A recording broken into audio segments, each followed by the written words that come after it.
What is it Geralt always says in The Witcher 3? Wind's howling. That's how I'm feeling today. Welcome back to my channel. This is my April wrap-up May TBR. This is going to be quite a short, succinct video, as much as I am able to do that. I actually tried to record this video yesterday. I went to the Kuwait Terrace. I might even pop that footage up here if I can find it. I sat down, I set my camera up, I had this wonderful backdrop of the Kuwait Terrace, but it just wasn't really working out. It was getting darker and darker. I had to make a dinner reservation. Eventually, I just patched it, decided to move on. So we're here now. It is, as you can see behind me, very windy. So I'm hoping that the quality of the audio of this microphone is enough to sort of propel this video forward.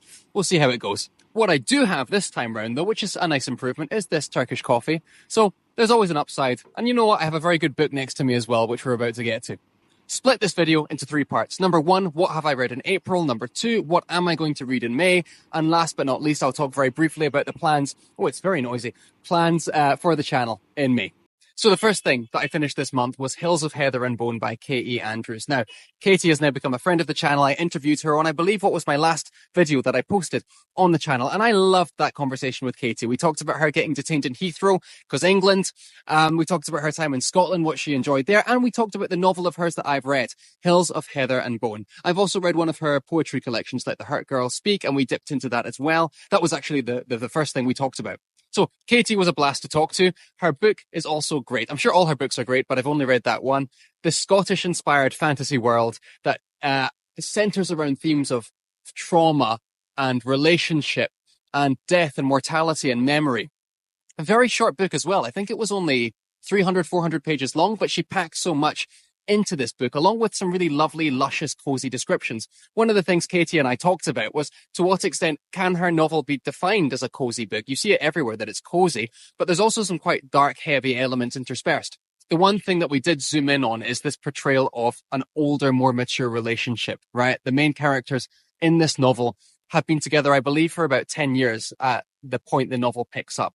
And I said to Katie, it's so easy to either have a new young couple that are fresh and dewy-eyed, or to set up an older, more established couple, but really ostensibly just to tear them down. Am I using that word ostensibly right? But really just to tear that couple apart over the course of the book. And I'm really happy to say that Katie doesn't choose either of those easy paths. She really does forge her own thing here in a way that does put these characters through the ringer, but not in such a way that feels just destructive for destruction's sake. I would recommend this book to so many people. I already have, actually, off screen. Rather than get into a lot of detail on Hills of Heather and Bone, I'll invite you to check out that conversation, which I'll link down below. Katie, if you're watching, I really did enjoy talking to you. I'd love to have you on again at some point. But guys, the second book that I finished, Empire of Silence by Christopher Rocchio.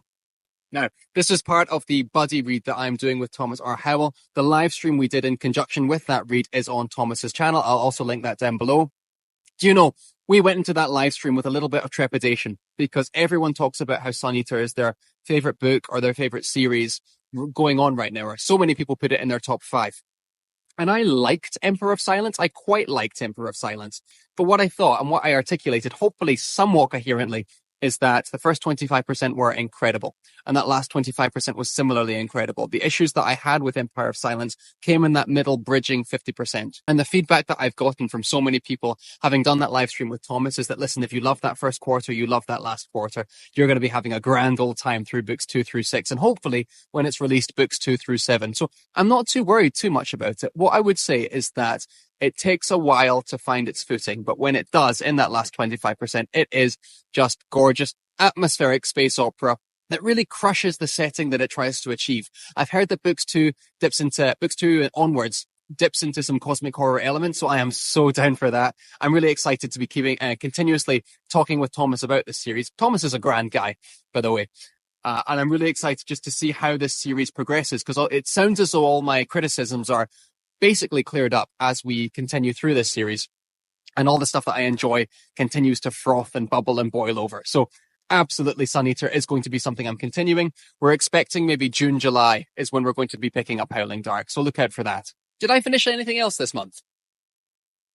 No, kind of. So the next thing I'll talk about is the Demonata series by Darren Shan. I was not planning on starting the Demonata series by Darren Shan. My mate Anna from Russia with Books told me that she'd started reading the Demonata, which is this young adult, really bleak, horrifying series, right? In the first 20 pages, the main character's parents and sister are killed horrifically and they're killed permanently, and the main character witnesses it. And that's how the series begins. That is aimed at 12-year-olds. It's aimed at 12-year-olds. My son, who's 4, is closer to this age by twofold than I am.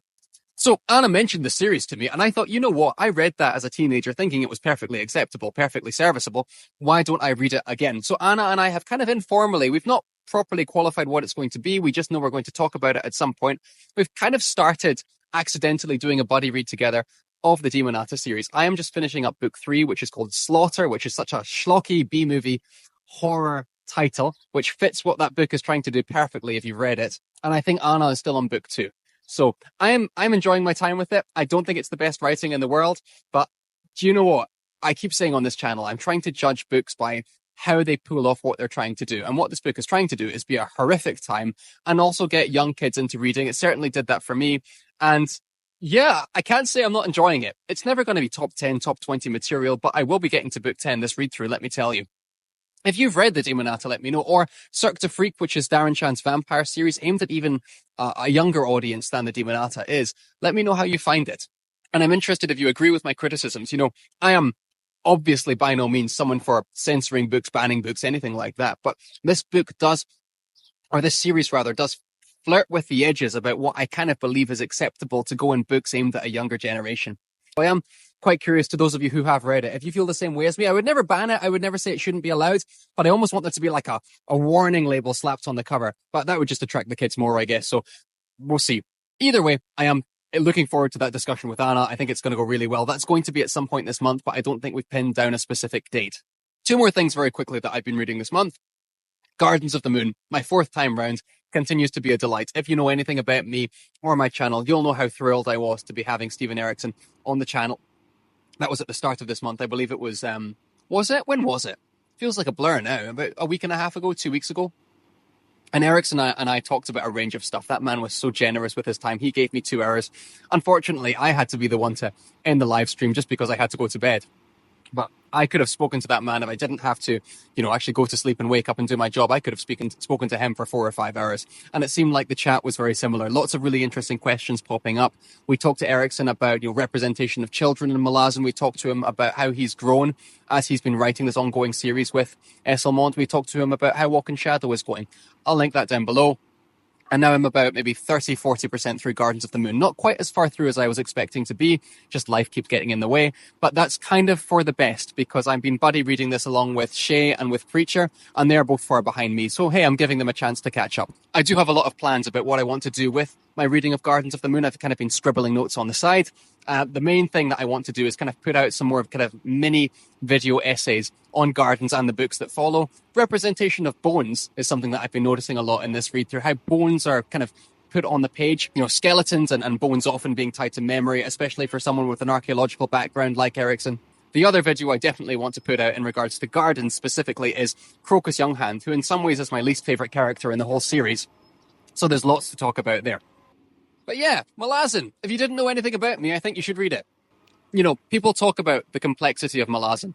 I agreed in some ways, but I also disagree. I don't think the actual plot elements of Malazan, especially Gardens of the Moon, are that hard to get into. I think you can read Gardens of the Moon cover to cover without any support and understand it completely, or understand the plot completely, and be willing to continue if you give it that chance. This coffee's great, by the way.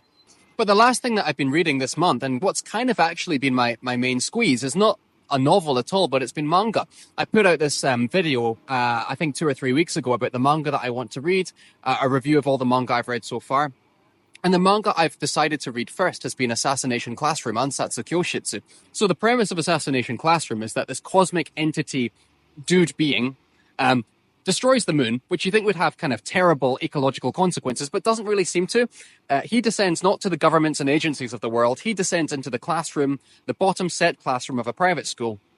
And he says, listen, someone in this classroom has to kill me by the end of the year, or I'm going to blow up the world. And he kind of points to the remnants of the moon, the shrapnel that the moon has become, and says, yeah, game on. Which is an interesting premise. I want to do a video on Assassination Classroom. I'm waiting till I finish it because I don't want to say something that will retrospectively turn out more stupid than it has to be. But I think there's a really good video that could be made on the representation of pedagogy, the study of education in Assassination Classroom. I do think there's some things that the manga sets up and portrays educationally that it represents in a positive light that I'm not sure I fully agree with. So maybe at some point this month, when I do finally finish Assassination Classroom, I'll make that video on how teaching and education is portrayed and where I disagree. So that's what I've been reading in April. A lot of these will be continuing into May.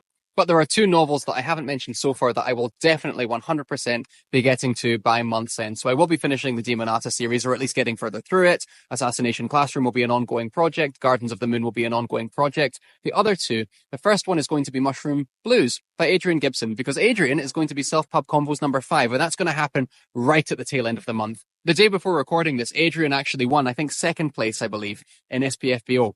So tremendous congratulations to both Adrian and the first place winner and all the other finalists and everyone who took part. But yeah, Mushroom Blues is one that I've been seeing on everyone's shelf. It's one that people have been talking a whole lot of praise about. Just by the title alone and the cover, you can tell it's going to be a very interesting premise. So as soon as I wrap up my current reads, that's what I'm going to be moving on to next. Really excited to be talking to Adrian. And the other one that I'm going to be reading this month, and I've got to tag Slay in the comments below. Slay does not have a YouTube channel himself, but I've called him the biggest YouTube socialite without a channel because he is everywhere. He talks to everyone. Everyone knows Slay. I've had the privilege of actually sitting down and talking with Slay over dinner because he lives in the area. And last night I went out for dinner with Slay and he gifted me with The Warrior Prophets by R. Scott Baker. And he also gave me Thousandfold Thought, which is the third book in the Second Apocalypse series. I read The Darkness That Comes Before literally the week I started my YouTube channel. I think I've mentioned it, but I haven't put out a review of it. It was in some ways the book that kind of made me to decide to take the jump and start my own channel. I am immensely excited. This was about now 4 months ago.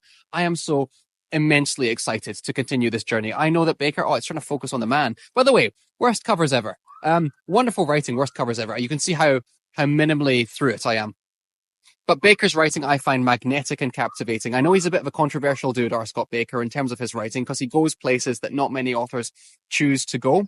And I know I've only seen glimmers of that so far, but oh my goodness, if there's a series that I have not finished that I am excited to get through, there is no writer that sentence encapsulates more than R. Scott Baker. I am so excited. I think I'm going to read The Warrior Prophet, and then I'll do Mushroom Blues, and then I'll read The Thousandfold Thought, and do that almost as like a trilogy. Because I want to get through more Second Apocalypse. This is a series that I want to have finished by the end of this year. I don't want to take big pauses between each book. So now seems like a perfect opportunity, especially, again, now that Slay has given me the proper paperback. It's so nice to have a paperback in my hands. This is going to be coming very soon. I think I'll probably have this finished within about the next 10 days, actually. And very quickly, what's coming up on the channel before this becomes absolutely untenable? I'm going to be doing... What am I doing? I'm talking to Adrian Gibson at the end of this month. I will be on Nerd Level Rising's channel tomorrow. Tomorrow as I'm recording this. I might be posting this on the same day. Go to Nerd Level Rising's channel. Jake's awesome. And you will see either that live stream is upcoming or has just finished. And I invite you to watch that. I'm going to have Nikhil from Shelf Esteem on my channel on the 16th, I believe. Forgive me if that's slightly off, but it's coming in the next week or two. We did a live stream on Shelf Esteem's channel. It was wonderful. As soon as it finished, I said, listen, I'm having you on my channel next. We've got to continue this conversation. So that is also going to be happening soon.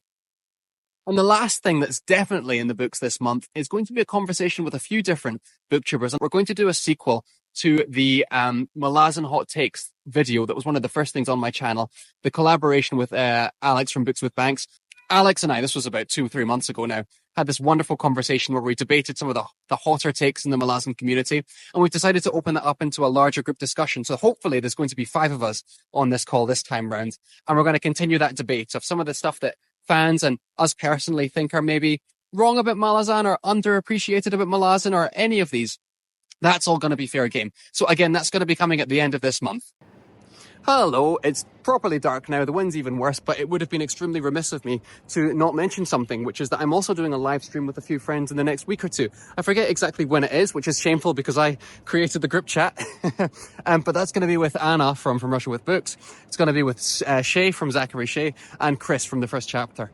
We're just going to kind of get together as new booktubers, have a conversation, see where the conversation takes us. I'll link to that when I have a firm kind of set of details for you about that. But yeah, didn't want to forget mentioning that one. It's one of the ones I'm looking forward to most this month, actually. So yeah, sorry guys. I will wrap this one up here. Thank you so much for watching. It, again, continues to be an amazing journey on this channel. I've been loving all the people I've been talking to on the screen, behind the scenes, the books I'm getting to read. It's all just been a blast. So thank you for continuing with me on this journey. and I'll see you on the next video. Peace. Bye.